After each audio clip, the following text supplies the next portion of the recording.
Is me Ayushi and I welcome you to Scoreshala. Well बच्चों, आज के इस वीडियो के अंदर अपन इकोनॉमिक रिफॉर्म्स को थोड़ा सा समझने वाले हैं। ठीक है, 1991 के अंदर बच्चों क्या हुआ था कि हमारी इकोनॉमी को थोड़ा सा डेवलप करने के लिए यहाँ पे कुछ रिफॉर्म्स लाए गए थे, यानी कि इकोनॉमी के अंदर जो डेवलपमेंट प्रोग्राम्स होते हैं उनको थोड़ा सा चेंज किया गया था। ठीक है, और यहाँ पे न्यू इकोनॉमिक पॉलिसी बनाई गई थी। ओके, इसी को अपन इकोनॉमिक रिफॉर्म के नाम से जानते हैं। अब देखो बच्चों, यहाँ पे इस वीडियो के अंदर आप न्यू इकोनॉमिक पॉलिसी के बारे में समझोगे, क्या होती है न्यू इकोनॉमिक पॉलिसी, इसके मेरिट्स क्या होते हैं, डीमेरिट्स क्या होते हैं, ये सब के बारे में अपन बात करेंगे। साथ ही में इस टॉपिक से रिलेटेड जितनी भी क्वेश्चंस हैं वो सारे क्वेश्चन आपको यहाँ पे देखने को मिलेंगे। ठीक है, तो चलिए इसको स्टार्ट करते हैं। सबसे पहली चीज जो कि आपसे इस टॉपिक के अंदर पूछी जा सकती है वो ये है बच्चों कि न्यू इकोनॉमिक पॉलिसी की जरूरत क्यों पड़ी। देखो, हमारी इकोनॉमी, हमें पता है कि 5 ईयर प्लान्स चल रहे थे, तो हमारी इकोनॉमी में क्या हो रहा था कि हम कुछ ना कुछ टारगेट बना रहे थे, फिर उसको उसके अकॉर्डिंग प्रोग्राम्स बना रहे थे, पॉलिसीज बना रहे थे, फिर उनको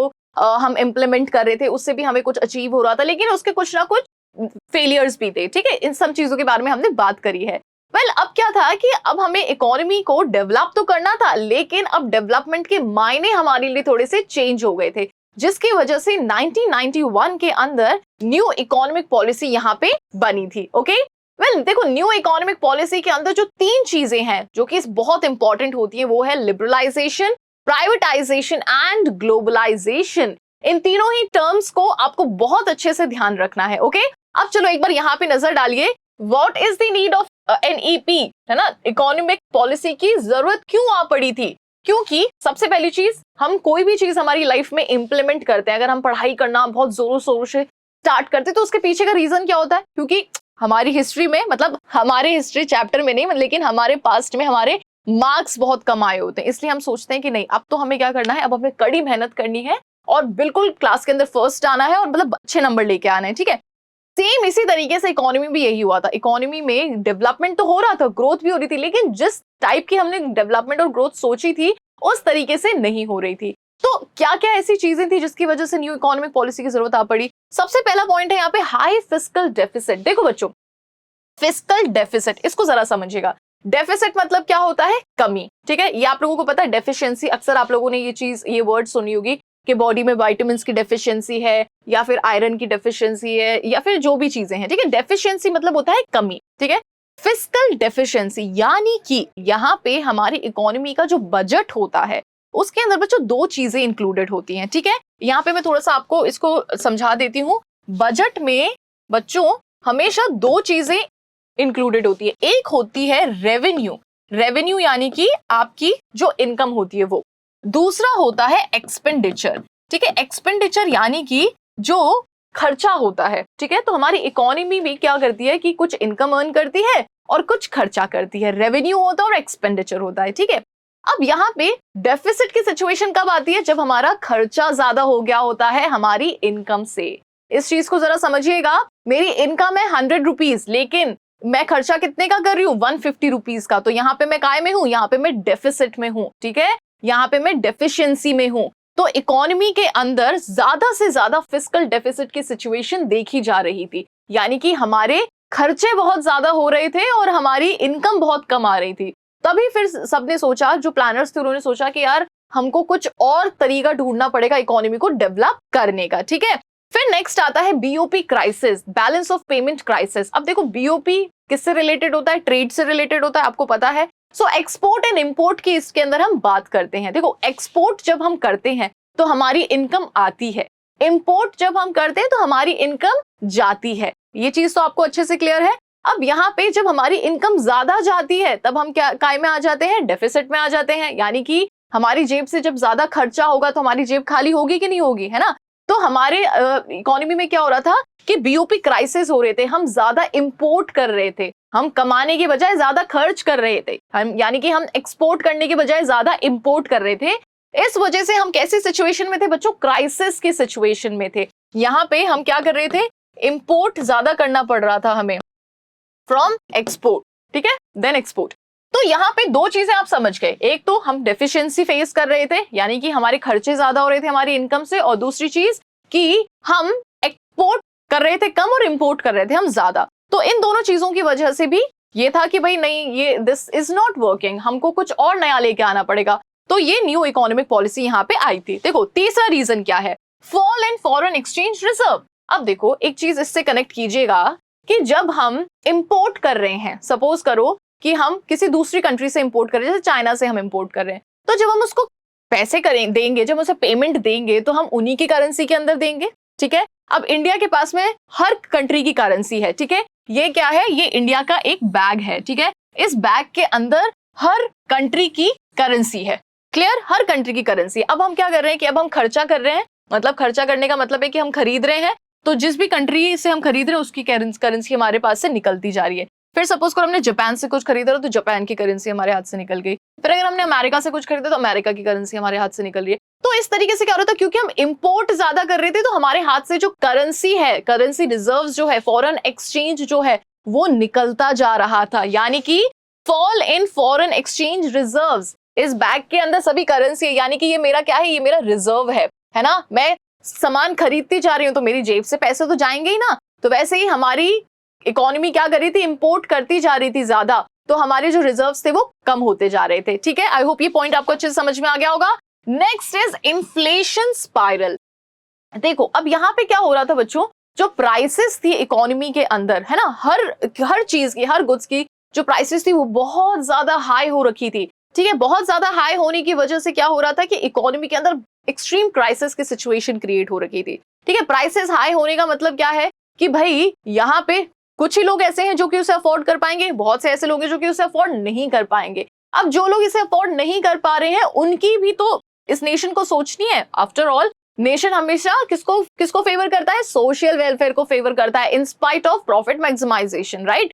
तो यहाँ पे नेशन को दोनों को साथ में लेके चलना पड़ता है, रिच को भी और पुअर को भी। अब यहाँ पे क्योंकि इन्फ्लेशन की वजह से प्राइसेस आसमान छू रही है, तो एक सोसाइटी हमारी सोसाइटी में एक ऐसा सेक्शन है जो कि उन प्राइसेस को टच भी नहीं कर पा रहा है। तो ये एक और नेगेटिव पॉइंट हो गया जिसकी वजह से यहाँ पे एनईपी की जरूरत आ पड़ी। फिर यहाँ पे हम बात करते हैं poor performance of PSU, public sector undertaking. मतलब कि यहाँ पे गवर्नमेंट की जो परफॉर्मेंस थी ना बच्चों, वो बहुत ही पुअर, ठीक है। गवर्नमेंट के अंडर में जो भी एंटरप्राइजेस आती थी, जो भी गवर्नमेंट के अंडर में चीजें आती थी, वो सारी चीजें बहुत ही पुअरली वर्क कर रही थी, ठीक है। जिस हिसाब से उनको काम करना चाहिए उस हिसाब का काम नहीं हो रहा था, जो कि एक बहुत बड़ा रीजन है कि हमें किसकी जरूरत आ पड़ी, न्यू इकोनॉमिक पॉलिसी की जरूरत आ पड़ी। यानी कि हमारी पूरी इकोनॉमी ये सारी चीजें फेस कर रही थी, है ना। और ये सारी चीजें फेस करने का मतलब है कि भाई आप कहाँ जा रहे हो, आप अंधेरे में जा रहे हो। आपकी कंट्री कहाँ जा रही है, आपकी कंट्री अंधेरे में जा रही है। तो यहाँ पे हमें क्या चाहिए था, एक बल्ब चाहिए था। बल्ब यानी कि हमें एक क्या कहते हैं, रे ऑफ होप चाहिए थी। तो रे ऑफ होप कौन सी थी बच्चों, ये थी, न्यू इकोनॉमिक पॉलिसी थी, ठीक है। अब इसको थोड़ा सा अपन समझते हैं, एलिमेंट्स, यानी कि न्यू इकोनॉमिक पॉलिसी के अंदर कौन कौन से एलिमेंट्स आते हैं। मैंने आपको वीडियो के स्टार्टिंग में बताया था कि न्यू इकोनॉमिक पॉलिसी के आते ही आपको 3 वर्ड्स हमेशा याद रखने हैं। कौन कौन से हैं बच्चों, वो प्राइवेटाइजेशन, लिबरलाइजेशन एंड ग्लोबलाइजेशन, ठीक है। इन तीनों ही वर्ड्स को आपको ध्यान रखना है। देखो सबसे पहले अपन लिबरलाइजेशन की बात करते हैं। लिबरलाइजेशन का मतलब क्या होता है, इसको जरा समझो, ठीक है। लिबरल मतलब क्या होता है, चीजों को थोड़ा सा आसान बना देना, है ना। तो देखो हमारी इकोनॉमी में क्या हुआ था बच्चों, एक पॉइंट पे कि इंडिपेंडेंस के बाद में हमें पता है कि एग्रीकल्चर ले लो, सेकेंडरी सेक्टर ले लो, टर्शियरी सेक्टर ले लो, हम मतलब सभी सेक्टर में हम पूरी तरीके से बर्बाद हो रखे थे। क्यों हो रखे थे, क्योंकि ब्रिटिशर्स ने हम लोगों को क्या कर रखा था, मतलब पूरी तरीके से एक्सप्लॉइट कर दिया था, हमें शोषण कर दिया था। जहां कहां हम सोने की चिड़िया हुआ करते थे और कहां हम बिल्कुल फकीर हो गए थे। क्यों हो गए थे, क्योंकि हमारे पास में जितने भी नेचुरल रिसोर्सेज थे, जितना कुछ भी था, वो लोग सब अपने कंट्रीज में वो लोग लेके चले गए थे। उन्होंने अपना खूब अच्छा मार्केट यहाँ पे सर्कुलेट किया था इंडिया के अंदर, और बहुत सी ऐसी चीजें थी जो कि अपन ने काफी बार डिस्कस करी हैं, ठीक है। अब मैं उन चीजों को डिस्कस करूंगी तो अपन टॉपिक से हट जाएंगे, ठीक है। तो ये चीज आपको पता है कि भाई हमारी कंट्री के अंदर क्या क्या चीजें हुई थी, मतलब हम किस दौर से गुजरे थे, ठीक है। अब हुआ क्या था बच्चों उस टाइम पे कि जैसे ही ये न्यू इकोनॉमिक पॉलिसी बनी, चीजें थोड़ी सी सेटल डाउन हुई हमारी कंट्री के अंदर इंडिपेंडेंस वगैरह के बाद में, तो हमारी कंट्री ने सोचा कि यार अब थोड़ा सा ऐसा टाइम होना चाहिए कि हमारे जो प्रोड्यूसर्स हैं वो अपने आप को खड़ा कर पाए, यानी कि हमारी जो इंडस्ट्रीज हैं वो अपने आप को खड़ा कर पाए, ठीक है। खड़ा करने का मतलब ये है कि भाई हम भी तो डेवलप होना चाहते हैं। हमारी कंट्री के अंदर क्या हो रहा था कि ऐसी टैरिफ पॉलिसी लगी हुई थी कि भाई इंपोर्ट इजीली हो रहा था, दूसरी कंट्रीज अपने प्रोडक्ट्स को इजीली यहाँ पे सर्कुलेट कर रही थी। तो जब हमें अच्छे प्रोडक्ट्स, मशीन मेड प्रोडक्ट कम रेट में मिलेंगे तो हमारे डोमेस्टिक प्रोडक्ट कौन खरीदेगा बताओ? कोई भी नहीं खरीदेगा, दिखती सी बात है। तो यहाँ पे हमारी गवर्नमेंट ने बोला कि नहीं, हमें यहाँ के प्रोड्यूसर्स को भी मौका देना चाहिए कि ये लोग भी खड़े हो पाए, है ना, अपने प्रोडक्ट्स को इंडियन इकोनॉमी के अंदर सर्क्यूलेट कर पाए। आफ्टर ऑल जो हमारे कंट्री में जो प्रोडक्ट बनेगा वो तो हमारा ही होगा, सही बात है ना, हमारी चीज तो हमारी होती है, कब तक हम दूसरी की चीज को अपना कहेंगे, है कि नहीं? तो इसी चीज को ध्यान में रखते हुए गवर्नमेंट ने सोचा कि हमें इंपोर्ट पे क्या करना पड़ेगा, रिस्ट्रिक्शंस लगाने पड़ेंगे, हमें क्या करना पड़ेगा, बैरियर्स लगाने पड़ेंगे।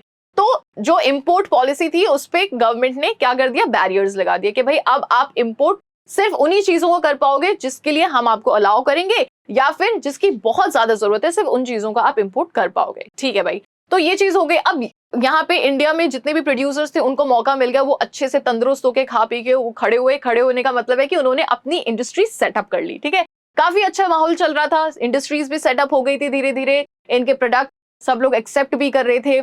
यहाँ पे पूरी इकोनॉमी में यहाँ के जो प्रोड्यूसर्स थे उनके प्रोडक्ट्स सर्क्यूलेट भी हो रहे थे, मतलब everything was going very good. फिर क्या हुआ, एकदम से हुआ ये, गवर्नमेंट को लगा कि बस अब हमारे जो प्रोड्यूसर्स है वो बिल्कुल तैयार हो गए। किस चीज के लिए तैयार हो गए बच्चों? कंपीट करने के लिए तैयार हो गए। कंपीट करने का मतलब क्या है कि अब जो ये हमने बैरियर्स लगा रखे थे, अब इन बैरियर्स को हटाने का टाइम आ गया है। ठीक है, अब हटाने का टाइम इसलिए आ गया है क्योंकि अब हमारे प्रोडक्ट्स भी बाहर जाने चाहिए और बाहर के प्रोडक्ट्स भी यहाँ आने चाहिए। क्यों आने चाहिए? सबसे पहली चीज, हमें पता होना चाहिए कि दूसरी दुनिया में क्या बन रहा है, कैसा बन रहा है, कैसी क्वालिटी है।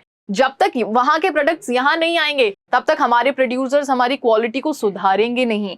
ठीक है, जब तक वहां के प्रोडक्ट्स हमारे यहाँ नहीं आएंगे तब तक हमारे प्रोड्यूसर्स प्राइसेस को फ्लक्चुएट नहीं करेंगे।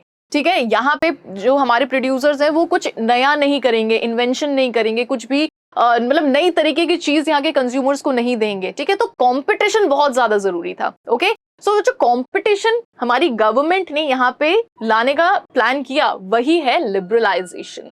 ठीक है, लिबरलाइजेशन यानी कि जो ट्रेडिंग पॉलिसी थी उसको आसान बनाना।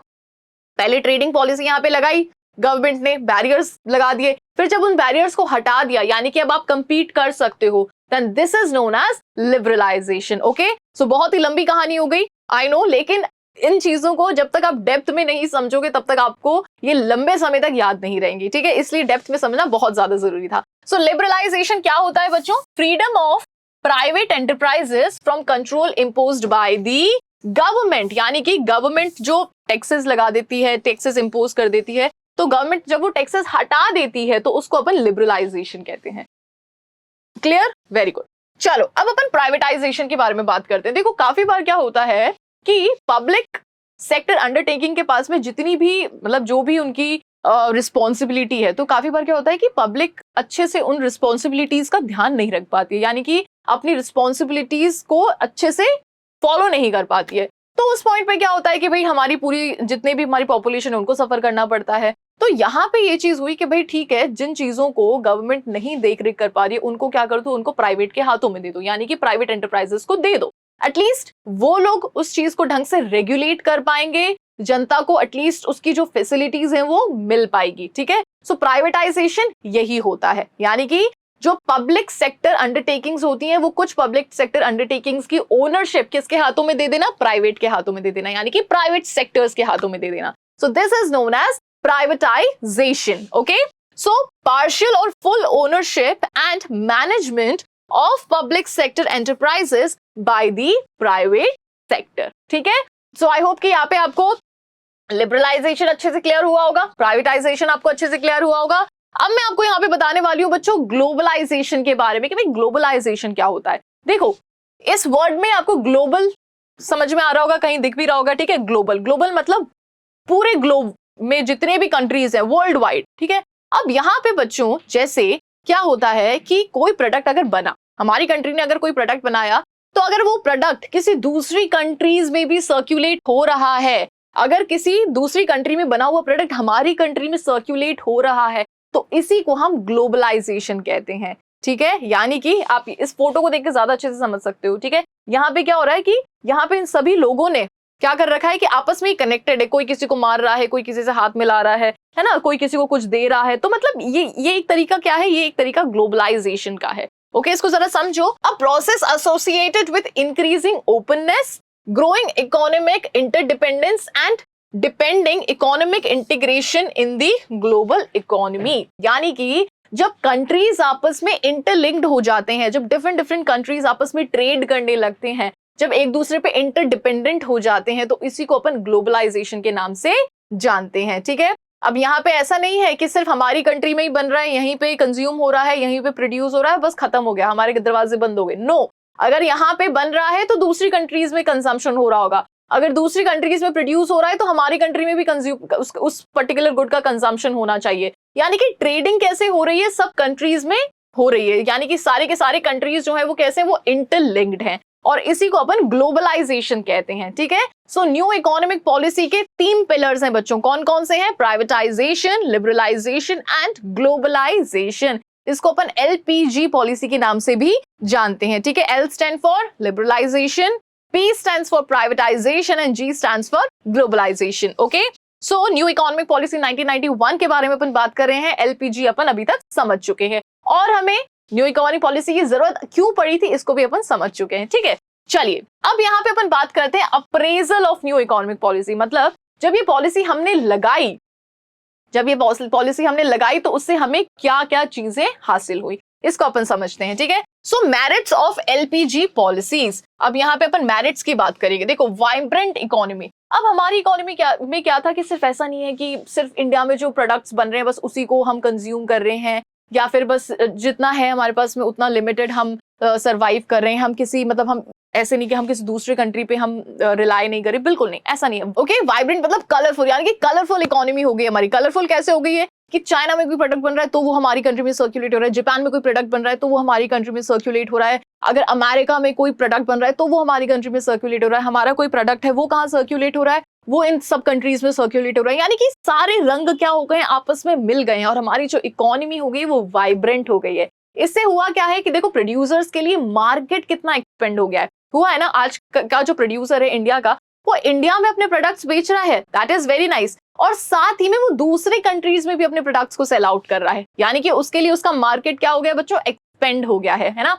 अब कंज्यूमर्स, हम लोग कंज्यूमर्स हैं आज के टाइम पे, हमारे पास में मतलब आप ये चीज देख लीजिए कि पहले क्या होता था कि सिर्फ हमारे पास में खाने के लिए बहुत लिमिटेड ऑप्शंस होते थे। ठीक है, बिस्किट्स में, चिप्स के अंदर, या किसी भी चीज में आप उठा के देख लीजिए, आज के टाइम में हमारे पास में इतने ऑप्शंस हैं, और वो ऑप्शंस हमारे पास में कहां से आए हैं, दूसरे कंट्रीज से आए हैं। और ये सिर्फ खाने के अंदर नहीं, खाने से लेकर के मतलब in each and everything. So mobile phones के अंदर ले लीजिए आप, ऑटोमोबाइल्स के अंदर आप ले लीजिए आप, मतलब इतने सारे ऑप्शंस है हमारे पास में। और ये सिर्फ किसकी वजह से पॉसिबल हो पाया है, ये हो पाया है ग्लोबलाइजेशन की वजह से पॉसिबल, ये हो पाया है LPG पॉलिसी की वजह से पॉसिबल। ओके, चलिए अब यहाँ पे अपन नेक्स्ट देखते हैं, स्टिमुलेंट टू इंडस्ट्रियल प्रोडक्शन। देखो, अब हम यहाँ पे क्या हुए हैं, जो इंडस्ट्रियल प्रोडक्शन होता है, ठीक है, इंडस्ट्रीज में जो भी प्रोडक्शन होता है, अब हम उन चीजों से अब हम अफेक्ट होने लगे हैं, स्टिमुलेट होने लगे हैं। ठीक है, अब हमें ये चीज थोड़ा सा अफेक्ट करने लगी है कि भाई ये जो प्रोडक्शन मतलब इंडस्ट्रीज में जो भी प्रोडक्शन हो रहा है उससे हमारी इकोनॉमी को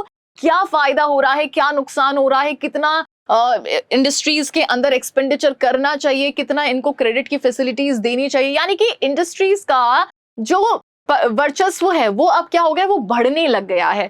ठीक है, next is a check on fiscal deficit. देखो, फिस्कल डेफिसिट क्या था कि भाई कमी में थे, डेफिशिएंसी में थे, हमारे खर्चे ज्यादा हो रहे थे, इनकम कम हो रही थी। अब ये चीज क्या होने लगी, मैनेज होने लगी। मैनेज किसकी वजह से होने लगी, LPG पॉलिसी की वजह से अब ये चीज मैनेज होने लगी है। Okay, now next is a check on inflation. हमने देखा था कि भाई हम इन्फ्लेशन स्पाइरल में फंसते जा रहे हैं, महंगाई के जाल में हम फंसते जा रहे हैं। अब LPG पॉलिसी की वजह से हम क्या कर पा रहे हैं कि महंगाई को थोड़ा सा कंट्रोल कर पा रहे हैं। कैसे कर पा रहे हैं, क्योंकि अब हमारे पास में इतनी चॉइसेस हैं। अब हमें क्या करना है, अगर मार्केट में अगर मुझे मार्कर लेने के लिए जाना है तो मेरे पास में बथेरे तरीके के मार्कर्स हैं मेरे सामने, मैं कौन सा चूज करूंगी जो मेरे पॉकेट के हिसाब से फ्रेंडली होगा। यानी कि अगर मेरे पास में सिर्फ 50 रुपए है तो मैं देखूंगी कि भाई 50 रुपए का मार्कर कौन सा है, तो मैं वो 50 रुपए का मार्कर उठा लूंगी। ठीक है, तो यहाँ पे क्या हुआ, मेरे पास में चॉइसेस काफी ज्यादा बढ़ गए, और ये सिर्फ किसकी वजह से पॉसिबल हुआ है, LPG की वजह से पॉसिबल हो पाया। ठीक है, सो आई होप कि आपको समझ में आ गया होगा। Next is spread of consumer sovereignty, यानी कि अब कंज्यूमर्स के बारे में सोचा जा रहा है, जो कंज्यूमर्स चाहते हैं वैसा यहाँ पे प्रोडक्शन किया जा रहा है। अब ये क्यों किया जा रहा है, सपोज करो कि हमारी इकोनॉमी के अंदर जो मोबाइल फोन्स हैं वो दूसरे किसी कंट्री के ही चलते रहते। ठीक है, अगर सिर्फ आईफोन है तो सब लोग आईफोन ही यूज करते, आईफोन हमारी कंट्री में मैक्सिमम लोग यूज करते हैं, नो डाउट। लेकिन अब आईफोन के टक्कर के भी फोन आने लग गए हैं जो कि इंडिया में बने हैं, ठीक है। अब वो क्यों हुआ है बच्चों?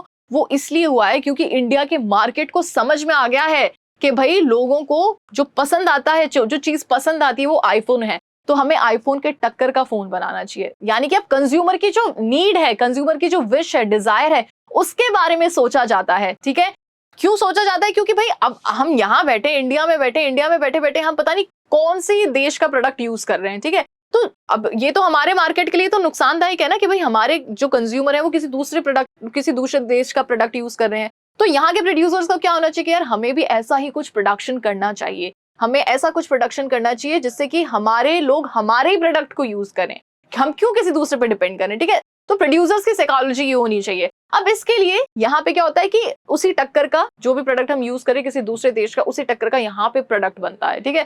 तो मतलब कुल मिलाकर के यहाँ पे जिसके बारे में अभी सोचा जाता है वो होते हैं हमारे कंज्यूमर्स, ओके। सो कंज्यूमर्स की प्रेफरेंस को यहाँ पे थोड़ा सा क्या किया जाता है, एम्फसाइज किया जाता है, ठीक है। A substantial increase in the foreign exchange reserves. अब क्या हो गया है बच्चों यहाँ पे कि हमारा जो फॉरेन एक्सचेंज रिजर्व है, यानी कि जो हमारा बैग था जो खाली होता जा रहा था, अब वो भरने लग गया है, ठीक है। अब सिर्फ हम इंपोर्ट ही नहीं कर रहे, अब हम एक्सपोर्ट भी कर रहे हैं, ठीक है। हम जो प्रोड्यूस कर रहे हैं वो हम दूसरे देशों में भी भेज पा रहे हैं। दूसरे देशों में भेजने का मतलब क्या है कि हमारा बैग अब भरने लगा है, हमारा फॉरेन एक्सचेंजेस का जो रिजर्व है वो अब भरने लग गया है, ठीक है। सो ये सारे मेरिट्स हैं बच्चों किसके, एलपीजी के, ठीक है। आई होप ये आपको सारे के सारे पॉइंट समझ में आए होंगे। चलिए कुछ और भी है यहाँ पे, इसको भी अपन समझते हैं। Flow of private foreign investment. देखो अब यहाँ पे फॉरेन इन्वेस्टमेंट भी काफी बढ़ने लगा है, प्राइवेट फॉरेन इन्वेस्टमेंट भी यहाँ पे काफी बढ़ने लगा है। यानी कि बहुत से ऐसे कंट्रीज हैं जो कि अपनी एमएनसीज हमारी कंट्री में सेटअप करते हैं, हमारी कंट्री की बहुत सी ऐसी कंपनीज हैं जो कि एज ए एमएनसी वर्क करती हैं और जो कि दूसरे कंट्रीज में अपना सेटअप करती हैं।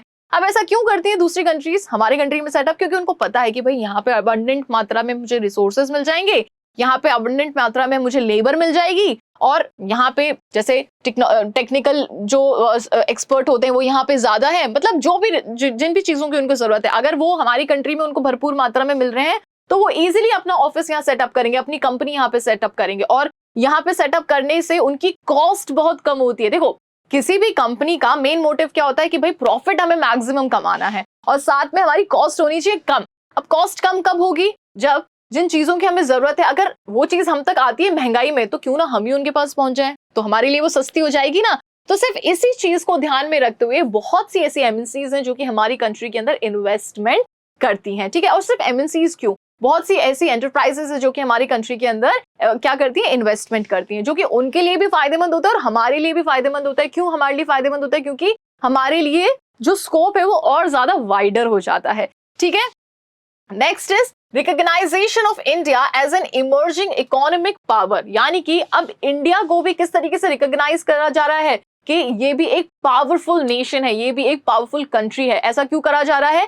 क्योंकि हम लोग भी अब क्या करने लग गए हैं, हम लोग भी अब एक्सपोर्ट इंपोर्ट के अंदर मतलब एक्सपोर्ट इंपोर्ट के क्राइटेरिया में अब हम आगे आ गए हैं।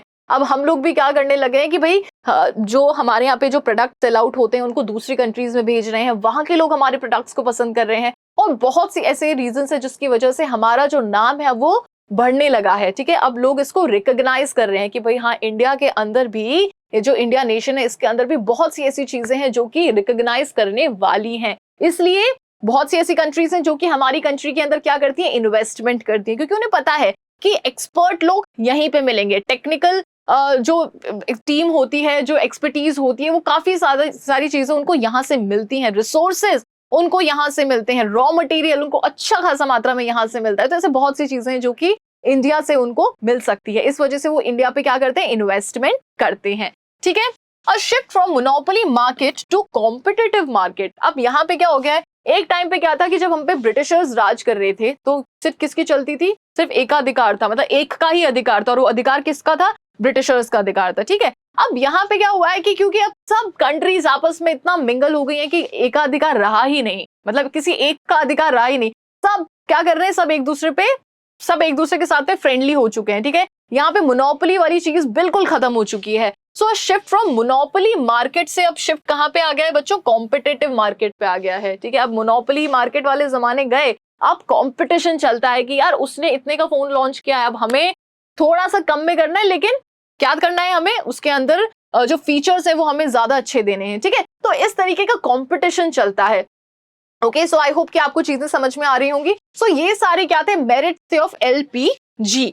चलिए, सो अब यहाँ पे अपन बच्चों बात करने वाले हैं एलपीजी पॉलिसीज के कुछ डीमेरिट्स के बारे में। देखो, कोई भी पॉलिसी, कोई भी प्रोग्राम, कुछ भी जब यहाँ पे लागू होता है किसी भी कंट्री के अंदर, क्यों हमारी कंट्री में, क्यों किसी भी कंट्री के अंदर, जब कोई भी प्रोग्राम लगाया जाता है, कोई भी पॉलिसी लगाई जाती है, तो जब उसके जो पॉजिटिव पार्ट्स होते हैं तो उसके नेगेटिव पार्ट्स भी होते हैं, ठीक है।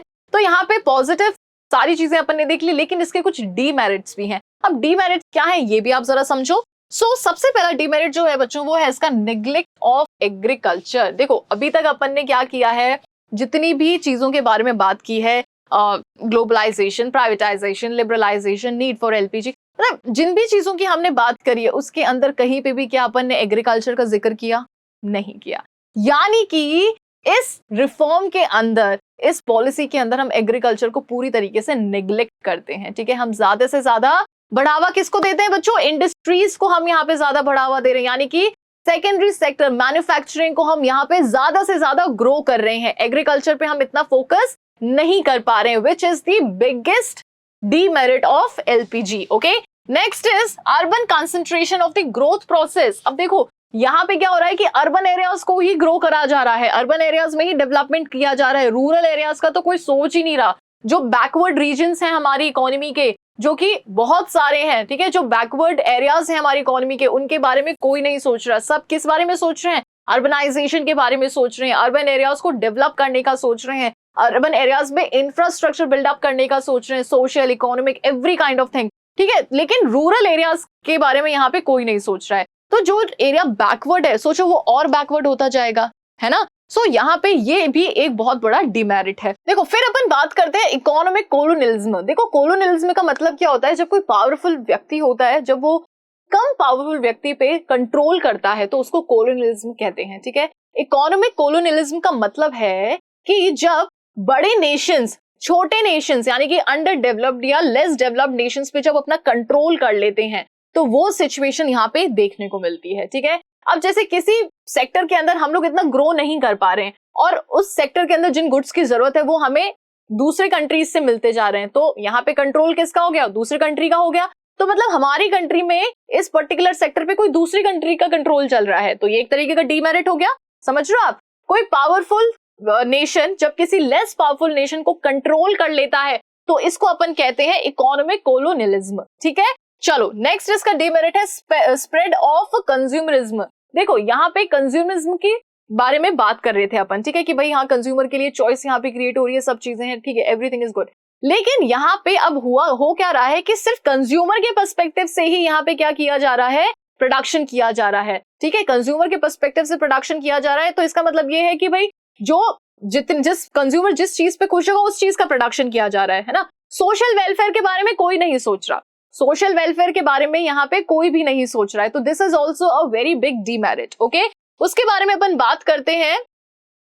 उसके बाद में अपन बात करते हैं बच्चों लोपसाइडेड ग्रोथ प्रोसेस। लोपसाइडेड मतलब होता है एक तरफा, ठीक है। तो ये जो ग्रोथ प्रोसेस है ये सिर्फ एक तरफा है, यानी कि हम जिस चीज की गांठ बांध दी हमने कि भाई हमें यही चीज ग्रो करनी है तो हम उसी पे लगे हुए हैं, बाकी चीजों की तरफ हम देख ही नहीं रहे, ठीक है। बहुत सी ऐसी चीजें जिनकी तरफ हम बिल्कुल भी फोकस नहीं कर रहे हैं, ठीक है। सो यहाँ पे एलपीजी का ये भी एक डीमेरिट है। फिर है कल्चरल इरोजन, यानी कि इंडिया का जो कल्चर है, इंडिया का जो कस्टम है, अब वो क्या हो गया, वो बिल्कुल मिक्स हो गया है। Indian culture, western culture, everything is mix up now, ठीक है। हम आज के टाइम पे हम क्या कर रहे हैं कि हम सब मना रहे हैं, सारे फेस्टिवल्स मना रहे हैं, which is a very good thing, ठीक है। अगर इसको एक ऐसे सोचा जाए तो which is very good thing. लेकिन कल्चरल इरोजन का मतलब यह है कि हम हमारी ऑथेंटिसिटी जो है, हमारी कंट्री की जो ऑथेंटिसिटी है, यहाँ के कल्चर की, यानी कि कस्टम की, तो उसको हम क्या करते जा रहे हैं, खराब करते जा रहे हैं। कैसे खराब करते जा रहे हैं, क्योंकि दूसरे कंट्रीज से यहाँ पे ऑलरेडी इतना कुछ ट्रेवल हो चुका है कि अब हम जो सोचते हैं, हम जो पहनते हैं, हम जो खाते हैं, हम जैसा रहते हैं, वो इंडियन तो रहा ही नहीं। अब हम पूरी तरीके से कैसे कन्वर्ट होते जा रहे हैं, दूसरे कंट्रीज के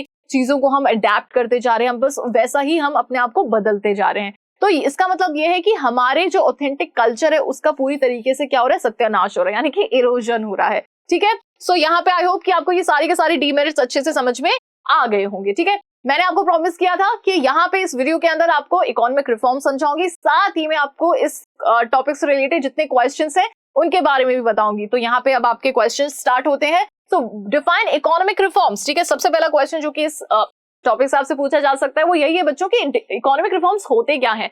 सो economic reforms refer to a set of economic policies directed to accelerate the GDP growth. Economic reforms क्या होते हैं बच्चों, यहाँ पे इसके अंदर कुछ ऐसी पॉलिसीज होती हैं जिससे कि जीडीपी ग्रोथ कैसी हो, बढ़ जाए, एक्सेलरेट हो जाए। ओके, अब यहाँ पे जिस पॉलिसी की अपन बात कर रहे हैं उस पॉलिसी के अंदर तीन चीजों के बारे में अपन ने बात किया है, L, P and G. Okay, LPG के बारे में अपन ने यहाँ पे बात किया है। तो आई होप कि आपसे अगर अब कोई पूछ ले कि what do you mean bye economic reforms, तो आप इजीली उसको जवाब दे सकते हो। ठीक है, चलो next is what is meant by fiscal deficit. Fiscal deficit मैंने आपको अच्छे से समझा दिया है। ठीक है, so fiscal deficit refers to borrowings by the government owing to excess of its expenditure। अब हमने बात करी थी कि जब हमारा खर्चा ज्यादा हो जाता है, सपोज करो कि मेरे पास में मेरी इनकम कितनी है 100 रुपए की, मैंने खर्चा कर दिया 150 रुपए का। अब 150 रुपए का खर्चा तो कर दिया, लेकिन अब मुझे वो खर्चा जो मैंने किया है मुझे भुगतना भी तो पड़ेगा। कैसे भुगतूंगी मैं, उधार मांगूंगी। ठीक है, तो जब मेरा एक्सपेंडिचर ज्यादा हो जाता है मेरी इनकम से, तो मैं क्या करती हूँ, उधार मांगती हूँ, मैं बोरोइंग पे डिपेंड कर जाती हूँ। So fiscal deficit refers to the borrowing by the government owing to excess of expenditure over receipt during a year। एक साल के अंदर हमारी इनकम से ज्यादा जब हमारा खर्चा हो जाता है तो हम किस पे डिपेंड करते हैं, बोरोइंग पे डिपेंड करते हैं। This is known as fiscal deficit. Okay, चलिए what do you mean by liberalisation. Liberalisation से अब आप क्या समझते हो, तो इसके बारे में अपन ने बात की है कि जब गवर्नमेंट अपनी ट्रेड पॉलिसीज को थोड़ा सा आसान बना देती है तो उसे हम लिबरलाइजेशन कहते हैं। So it means freedom of private enterprise from controls imposed bye the government. ठीक है, गवर्नमेंट ने जो कंट्रोल्स इंपोज करे हैं, जब उससे फ्रीडम मिल जाती है तो उसको अपन लिबरलाइजेशन कहते हैं। ठीक है, चलो what do you mean bye privatisation. Privatisation क्या होता है, सो प्राइवेटाइजेशन मींस पार्शियल और full ownership and management of public sector enterprises bye it's private sector. ठीक है, सो जो ओनरशिप, जो भी मतलब आप कह लीजिए कि यहाँ पे जितनी भी चीजें गवर्नमेंट की थी अब वो किसकी होने लग गई है, वो प्राइवेट की होने लग गई है। तो यहाँ पे जो ओनरशिप है वो किसके हाथों में जा रही है, प्राइवेट के हाथों में जा रही है। सो इसी को ही हम क्या कहते हैं, प्राइवेटाइजेशन के नाम से जानते हैं। अब ऐसा क्यों होता है भला, क्योंकि गवर्नमेंट अकेले इतना सब कुछ हैंडल नहीं कर पाती है प्रॉपर्ली, तो लोगों को सफर करना पड़ता है। तो गवर्नमेंट ने सोचा कि चलो ठीक है, प्राइवेट यहाँ पे हैं, प्राइवेट सेक्टर्स हैं, तो why not to just take their help, हम उनको क्यों नहीं सौंप देते। ठीक है, तो यहाँ पे इस वजह से कि for the welfare of the people, for the welfare of the economy, यहाँ पे प्राइवेटाइजेशन का क्या हुआ, इंट्रोडक्शन हुआ। ओके, चलो next is what do you mean by globalization. So interlinking of countries, easy language में तो यही है। सो ग्लोबलाइजेशन मीन्स इंटीग्रेटिंग और linking the economy of a country with economies of the other countries. ठीक है, by means of free trade. किस तरीके से हम इंटरलिंक करते हैं, फ्री ट्रेड के मीन्स से फ्री मोबिलिटी ऑफ कैपिटल के तरीके से और लेबर अक्रॉस द बॉर्डर। ठीक है, हम क्या करते हैं, ट्रेडिंग करते हैं फ्रीली, हम लेबर इधर से उधर करते हैं, मतलब यहाँ के लोग वहां काम करने जा रहे हैं, आउटसोर्सिंग, वहां के लोग यहाँ काम करने आ रहे हैं। ठीक है, और उसके बाद में मोबिलिटी ऑफ कैपिटल, कैपिटल भी हम वहां से यहाँ लेते हैं, यहाँ से वहां, मतलब सब कंट्रीज में इन सभी चीजों को क्या हो रहा है, एक्सचेंज हो रहा है, और इसी को अपन ग्लोबलाइजेशन के नाम से जानते हैं। चलो फिस्कल रिफॉर्म्स क्या होते हैं ये आपको समझाना है। देखो फिस्कल रिफॉर्म्स यानी कि it refers to increasing the revenue of the government and lowering the expenditure. यहाँ पे जो इनकम है गवर्नमेंट की उसको हमें बढ़ाना है, और जो एक्सपेंडिचर है गवर्नमेंट का उसे हमें कम करना है। ठीक है, इसी को अपन किस नाम से जानते हैं, फिस्कल रिफॉर्म्स के नाम से जानते हैं। ठीक है, in that way it causes no adverse effect on the production and economic welfare. और ये चीज हमें इस तरीके से करनी है कि जिससे कि इकोनॉमिक वेलफेयर पे कोई फर्क ना पड़े और इकोनॉमिक प्रोडक्शन पे भी इसका कोई फर्क नहीं पड़े। इस तरीके से हमें यहाँ पे क्या करना है, चेंजेस लेके आने, रिफॉर्म्स को हमें प्लेस आउट करना है। ठीक है, चलो फाइनेंशियल रिफॉर्म्स क्या होते हैं। देखो ये जो ऐसी टर्म्स हैं ये अभी तक अपन ने नहीं पढ़ी थी, लेकिन हाँ कहीं ना कहीं ये आपके एग्जाम में क्वेश्चन के बेसिस में आ सकती है, इसलिए आपको ये समझना बहुत ज्यादा जरूरी है।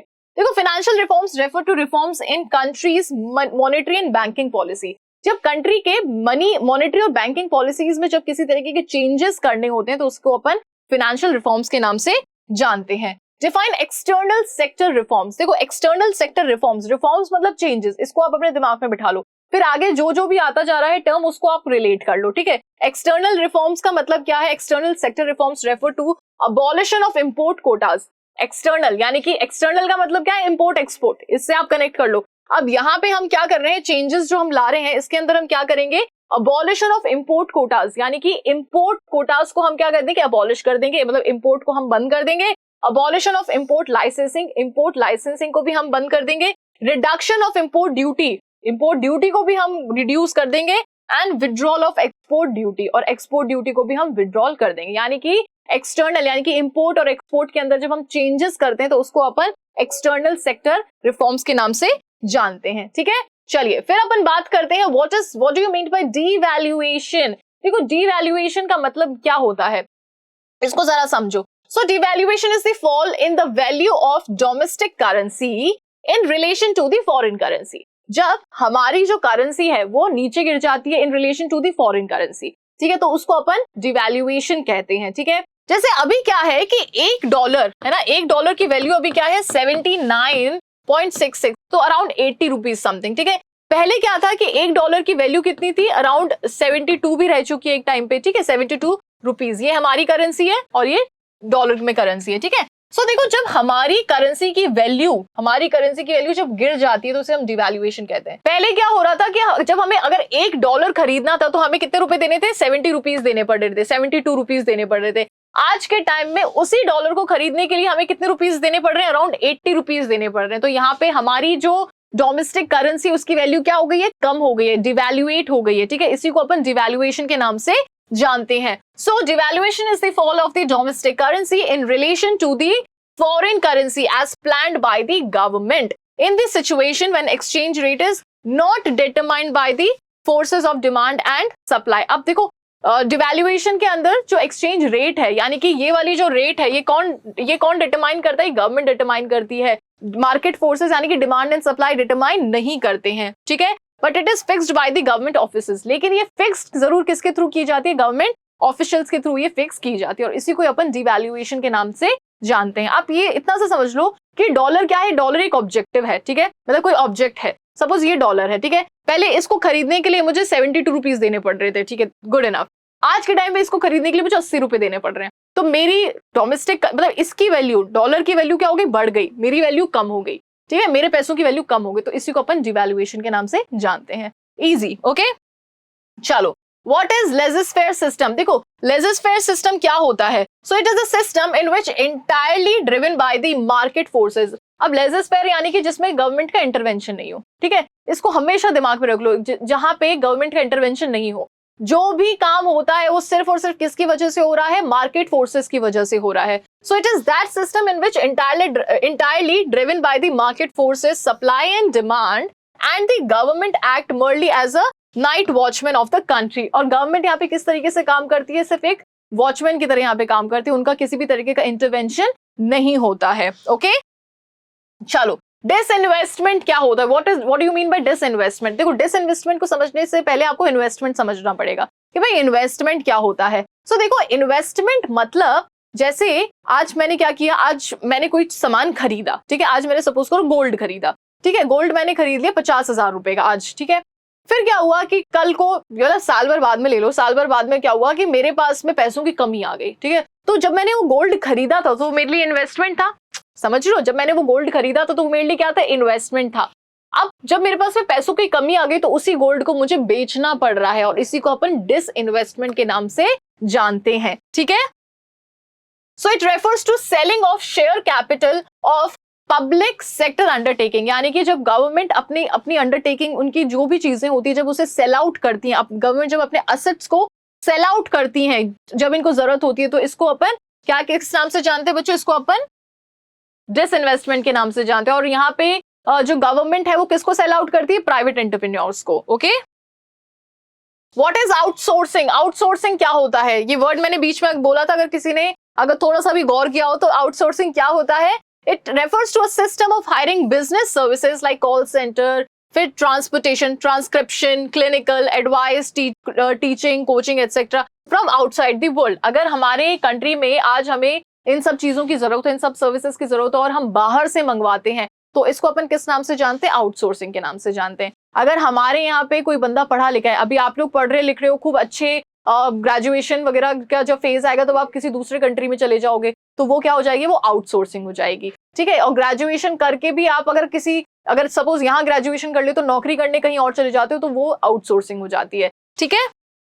What is meant by foreign direct investment? FDI से आप क्या समझते हो? डायरेक्ट इन्वेस्टमेंट, इन्वेस्टमेंट का मतलब आपको पता है, डायरेक्ट का मतलब आपको पता है, फॉरेन का मतलब आपको पता है।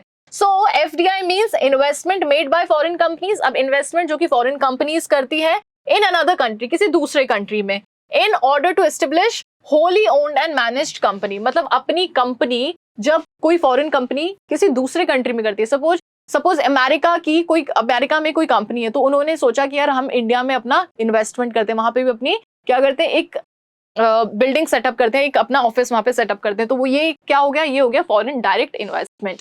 Okay, what is meant bye foreign institutional investment? FII, foreign institutional. अब यहाँ पे डायरेक्ट इंस्टीट्यूशनल इन्वेस्टमेंट है। So it mean investment made by the foreign banking and non banking institution. तो फॉरेन की कोई बैंकिंग इंस्टीट्यूशन या कोई नॉन बैंकिंग इंस्टीट्यूशन जब किसी दूसरे कंट्री के अंदर इन्वेस्टमेंट करता है ना, किसी इंडियन कंपनी में कर दिया, किसी दूसरे कंट्री की कंपनी में कर दिया, तो उसको FII के नाम से हम जानते हैं। ओके, सो आई होप कि आज के इस वीडियो के अंदर बच्चों अपन ने जिन भी चीजों के बारे में यहाँ पे डिस्कस किया इकोनॉमिक रिफॉर्म से रिलेटेड, वो सारी की सारी चीजें आपको अच्छे से समझ में आई होंगी। वेल, साथ में हमने काफी सारे क्वेश्चंस भी किए। ये क्वेश्चंस आपके एग्जाम पॉइंट ऑफ व्यू से बहुत इंपॉर्टेंट है, तो आप लोग भी इन क्वेश्चंस को प्रिपेयर करो, अपने फ्रेंड्स को भी इन क्वेश्चंस को सेंड करो और पूरी की पूरी वीडियो को सेंड करो। मैं तो ये कहती हूँ कि और साथ में इस वीडियो के अलावा भी जो भी आपके हाफिजली में जितना भी कोर्स आ रहा है, वो उन सब पे अपन ने समरी वीडियोस बना रखे हैं, तो उनको भी उन्हें सेंड करो। ओके, सो अगर बच्चों आपको आज का ये वीडियो अच्छा लगा है तो इस वीडियो को लाइक कीजिएगा, चैनल को सब्सक्राइब कीजिएगा,